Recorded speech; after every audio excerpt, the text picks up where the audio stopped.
The software is trying to load. Give it a second. Mhm. Hi, everyone. Welcome to another episode of Toy Business Unboxed, where we talk about the magic behind the toy industry. I'm your host, Jason Hsieh, and today we have a special guest joining us, Kostiantyn, who is the owner of Wise Elk, and with eco-friendly toys and very unique design and craftsmanship. And today we'll be interviewing and talking about the story behind the brand and the inceptions. So thank you so much for joining us on today's podcast, Konstantin. Yeah, thank you. Thank you for inviting us.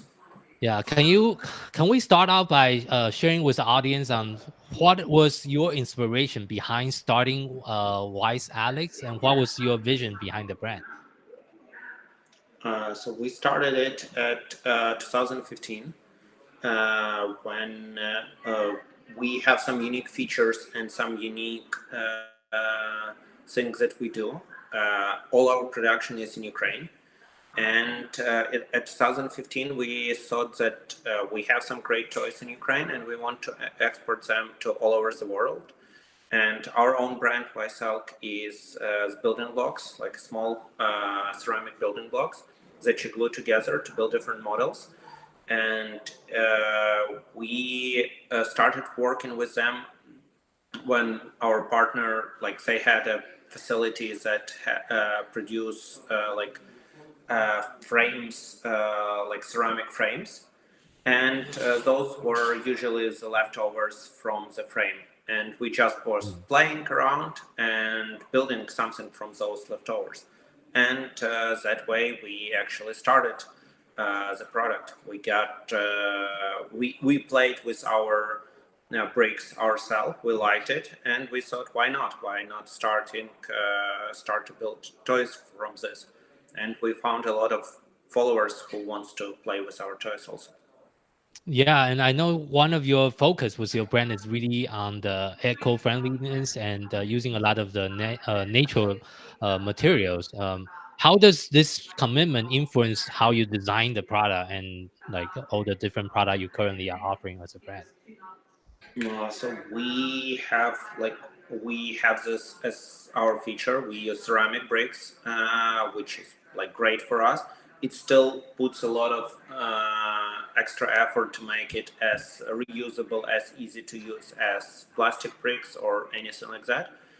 So Mhm. that still give us some extra work, but we really like what we get, and uh, even though it gives us some extra work to make it as easy to use as possible, it's also give kids and adults that natural looking bricks that actually helps them to create hobby models or architectural models, and that way this Mhm. makes this feature give us some extra options to market our product. Yeah, that's actually a good segue because I know some of your products you designed it to be attractive for the adult audience as well. Do you intentionally design the product with adult in mind? What aspect do you think that resonate the most with the older crowd in your customer Oh, base? yeah, we came to this not in the first couple of years in the business. We recently came to this when we understood that marking our product, like all our product 5 year plus, not always implies for older audience.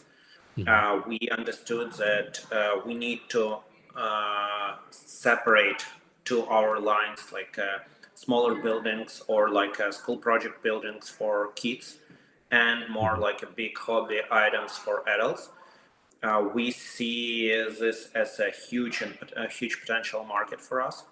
We Mhm. like to work with uh, uh, like older customers, and yeah, we like this discovery. We like that we discovered that like this audience also like building something like this, and this helps us to market our product and sell more. Yeah, that's definitely a very interesting trend. I think when we have that initial conversation, that's a special word for it. I think it's called KIDULT. KIDULT, Yeah, yeah, KIDULT toys. KIDULT. That's like a very unique trend of like some adult is more looking for a product they can also add into their collections.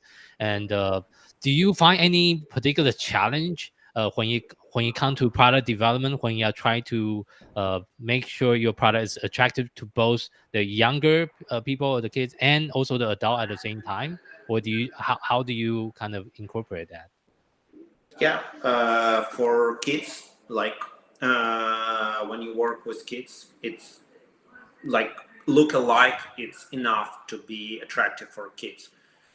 If we're talking about older audience, hobby enthusiasts, and everyone who interested in like modeling, then we need to go to scaling, actually very detailed scales of the models. That goes both for railway collectors and all those railway set aside buildings, also as like just travelers who want to build something that they traveled around. So yeah, but we really like this trend. This trend actually like at least didn't allow the market to drop dramatically. This trend helps a lot of brands just to sell more, and that's become a really huge talking point for all toy industry. As we just finished with Nuremberg Toy Fair, Mhm. Spielwarenmesse, and it was one of the biggest topic over there, and everyone is trying to get a little bit into this and find Mhm. a way on how to market their product not only to kids but for adults also. Yeah, that's very interesting for you to share that. Yeah, that's definitely a very interesting trend. So do you have a particular I think with your product line you have so many different unique product for and also looking at your website right now, some of your more sophisticated product that's more that have like a lot more pieces. Will you say you kind of design that specific for the adult audience? Mm, Not always specifically. Okay. Like again, that's more like history objects or like travel objects or buildings for railroad enthusiasts. So we have different audience that can get our product, and we have like bigger pieces models, but they're quite easy to build, like just brick on brick. Or we have smaller models with less amount of bricks, but it's actual pyramid which is completely hollow inside, and that's Mm. make it very hard for kids to build it. Mhm. Even though it has like it's one of our hardest model to build, even though it doesn't have like it has 840 pieces.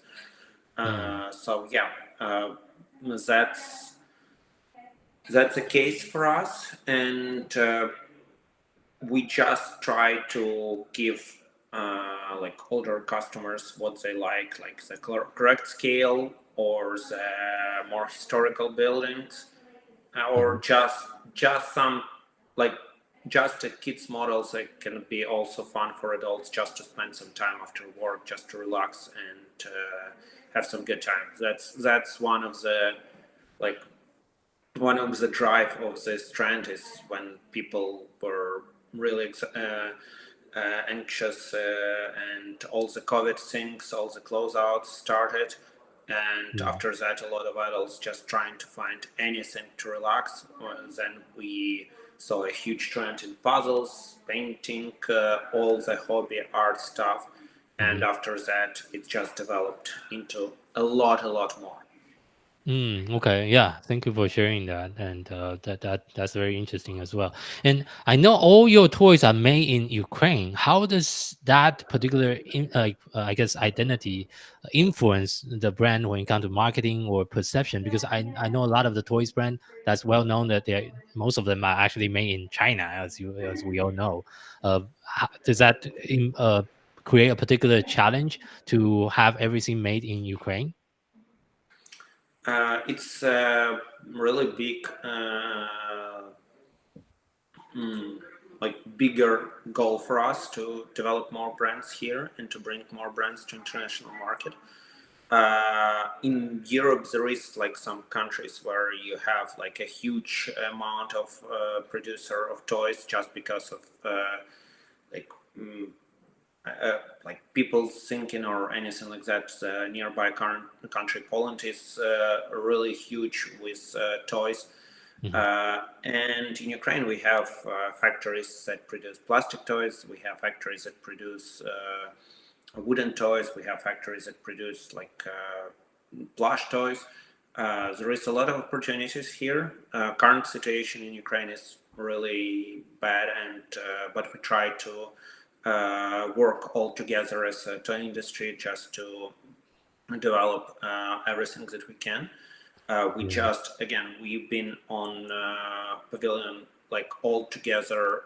We had a booth in Nuremberg where we had like all the industry booths. There was a lot more companies, and with the current trend, I think as soon as situation in Ukraine improves, there is a lot of possibilities for companies to produce here, because we saw the trend when everyone was producing in China, then everyone tried to move to Vietnam, India, whenever, and we have good prices for labor. We have factories that are ready to take orders.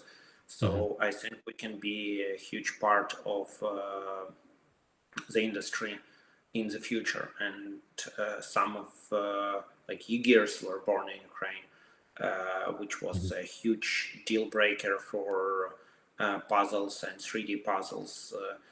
And Enjoy the Wood, a lot of other companies started here. So it is a huge market to produce toys here. Yeah, and I understand this with the ongoing war that's still going on with Russia in Ukraine. It's definitely a very challenging environment. Are you taking any particular measure to make sure everyone is safe, and how are you taking those additional safety measures with your company? Yeah, so we have 3 factories that we work with in Ukraine. We've been helping everyone on the factories a lot. All of them, which is great, they're located in western part, so Okay. it's at least a little bit safer. We had several humanitarian aid projects with American Toy Association, with with Lego, with other companies to help with refugees, to help with everyone else. And but we still try. We're not searching for some charity or anything like that. We are trying to do business. We're trying to develop our brands. We're trying to grow. Yeah. It's hard. Logistic is very expensive for us right now. But as I know, a lot of companies are doing this, and we're trying to develop our brands and trying to be proud of what we're doing and try to help as much as we can. Yeah, thank you for doing that for the community. It's very important to give back and as much as you can and try to help your fellow citizens. So, and I understand that's definitely a very challenging situation to be in. So, I want to kind of switch gear and talk a little bit more about like the uniqueness of some of the product. If I understand correctly, is some of the product is also being handcrafted by the factories team member there, or how is the manufacturing process is being done in the 3 different factory right now? It's we have like some handwork, but again, for me, when you have account on Etsy and sell products over there, then you can be qualified as handcrafted. We're not qualified for those, so we have a lot of manual work that we do, like with cutting like wooden bricks or ceramic bricks, but that's still not qualified, and it's good for us. Because again, when you market your product, sometimes it's good when you market it for end consumer, like handcrafted. But when Sure. you're working with stores, with distributors, they want to have perfect quality in each of the product, and that can be usually made just by manufacturing it on the production facility, on the factory, and to minimize the work that will be done by hands, which is, again, it's good like marketing tool for end consumer, but it's not always like the best to like give to bigger chains or stores, or like whenever you For work sure. with. Yeah, and I know, Anj, let me kind of share my screen here. For those of you that's listening, you can also watch the videos on our YouTube channel. But you have a lot of like very unique product. Out of all the product that you currently carry, like which one do you feel like is you have a very unique story when you count when you come to the product design? Unique stories. I think we like Wise Elk is fully our brand Mhm. that we create and build every model. We work with a production facility which has those paint by number sets, and we like work with a factory who get where we get wooden toys. If you want, like for Wise Elk, we work with really like specific requests for the market, or we research the market, and we have California missions, and I think there are one of the most unique products that we have, because we know that kids in America needs to build. You can search mission on a top. We have three. We have three models right now.